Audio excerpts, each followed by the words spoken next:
My name is Amanda Rains. Thank you so much for the opportunity to be here today. Also, thank you for hiring me and trusting me to be your consultant to identify problems and hopefully propose strategic solutions to those problems. My goal is to sustain the competitive advantage for the company. So before we dive into that, I would like to congratulate the company on its many accomplishments. Walmart is a multinational retailer that aims to target lower and middle class income customers. And with over 2 million part-time and full-time employees, Walmart is among the top 5 largest public corporations in the world. And that's incredible. By offering lower price products, Walmart is able to move inventory faster. However, the company also operates with lower profit margins. But their increase in total sales makes up for the difference. And as time progresses, so does the company. So now that we have gone over some background information, I would like to dive into the company's situation analysis. So Walmart holds the title of being a leader in the international retail industry, which is based on the deployment of the company's organizational strengths and their competitive advantage over competing retailers such as Target, Dollar General, even Amazon. But the situation analysis allows us to really understand the many forces that are significant in the company's business strategy. Walmart's global presence contributes to grow stronger each year with, I want to say, it's over 11,000 locations worldwide. There are stores in the United States and also stores internationally, and the company's global size provides major cash flow to fund future growth and revenue.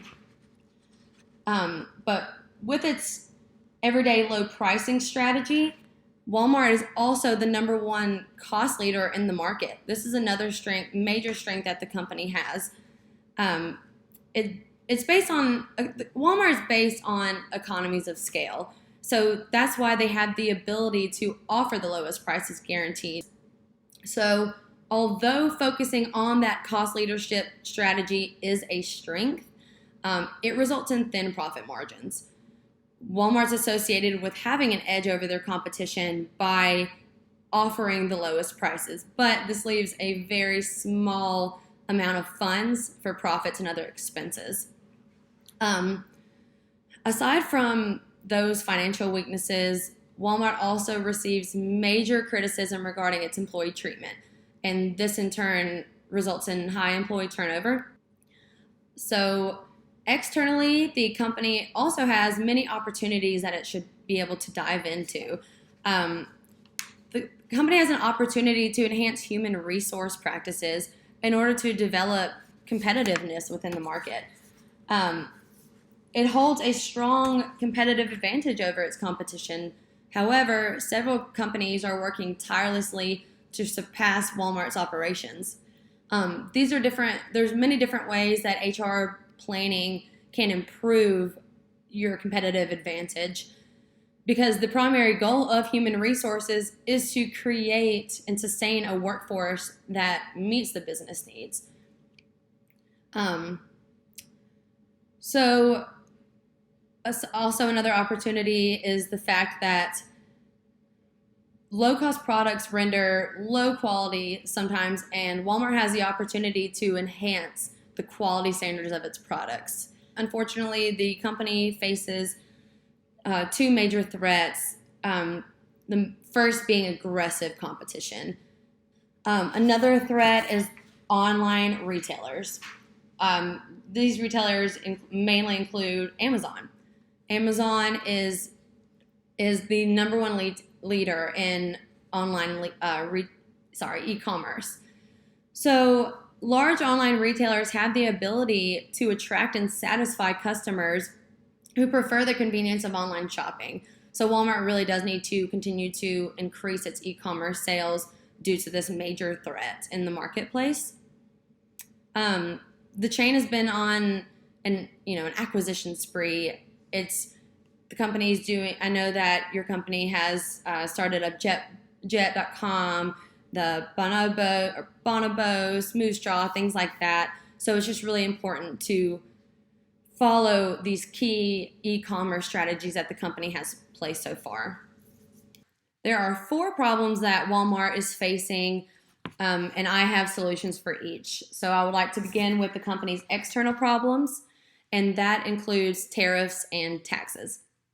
So the passing of the Trump tariffs, which is also the tax on Chinese imports, was out of the company's control, but this 25% tariff on $200 billion worth of Chinese imports is really hurting the company and its customers. So Walmart is faced with a difficult choice of whether to pass the cost increases onto its consumers by charging higher prices on its products, or the company can continue to take a hit on their margins.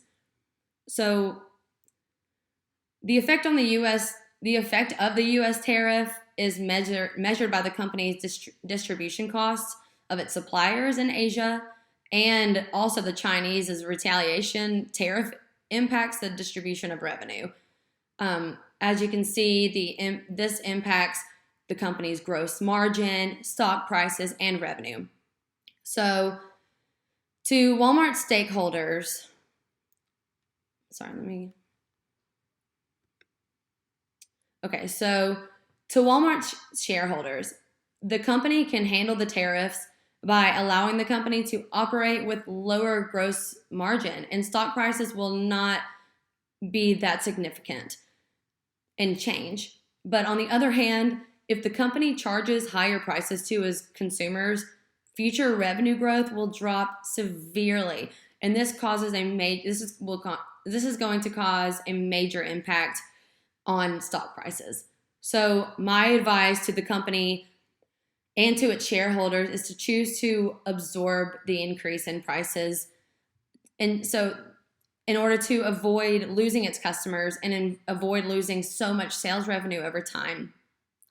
The real damage is that a 0.48% to 6.41% drop in revenue growth will be equivalent to a negative 2% to negative 17% drop in stock prices. This is a significant loss to the company's shareholders. So again, my advice is to absorb the increase in prices. All right, moving on to the second external problem, e-commerce competition, which we touched on earlier in our discussion. Walmart is always in competition with the leading e-commerce company, Amazon. They are the number one retailer in online sales. Also, consumers are increasingly mobile-centric, and they value the convenience of personalized shopping at their convenience of their computer, their cell phone, or just sitting in the comfort of their own home or office. So Amazon placed itself in the brick-and-mortar industry, leaving Walmart with no choice but to increase its online presence. So while these two are competing for dominance, there's also another company called Alibaba, which is a Chinese e-commerce company, and they are also continuing to take over the online retail industry. So that's another threat to Walmart as well. So the company has already implemented strategies to gain a bigger share of the online market and to try and steal that away from Amazon. But the main key, and my advice, is to put a strategic and personalized strategy in place. Walmart has the opportunity to grow without sacrificing the quality of the experience that consumers experience along with their brand image. But in order to do this, like I said, a strategy that is personalized must be implemented. So my advice and the strategy that I advise the company to work with is called an 80-20 strategy. So this means that 20% of the company's customers bring in 80% of the revenue. And these customers are the ones that a business wants to target the most. So, for example, Amazon offers over 100 million products online, but only 1% of their products produce 80% of its overall sales. So that means that all Walmart has to do is only sell the products that has the highest volume and profit margins that Amazon shows to be its 80% of sales and revenue. It's an easy solution, and it can result in higher profit margins than Amazon, meaning Walmart can not only be the leader in brick and mortar retail, but also e-commerce as well. Okay, so moving on to internal problems. First is lack of customer service. And I believe that this has everything to do with your employees. So, yes, you can spend the money and raise your workers' pay, and it will entice them to keep their jobs, and it could solve a problem, but it's not going to solve the problem of poor customer service. The customer service rating is at an all-time low, and this can be due to the company's lack of training and lack of successful management. So for the company to continue to be the number one retailer in the market, it has to accept the fact that it is at an all-time low ranking in customer service, and something has to be done. So, as I said earlier, an increase in pay will not solve poor customer service problems, but new and improved training procedures for current employees and management must be implemented.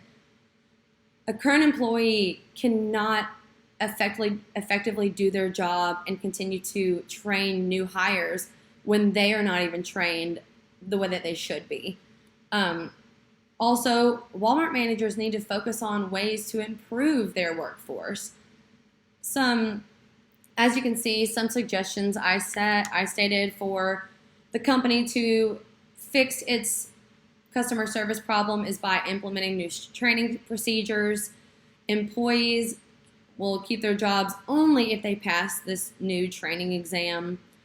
Other than that, new hire trainers must also go through a separate training course, and management must focus on improving their workforce by having their employees become interactive with all customers and allowing them to counteract customer service complaints.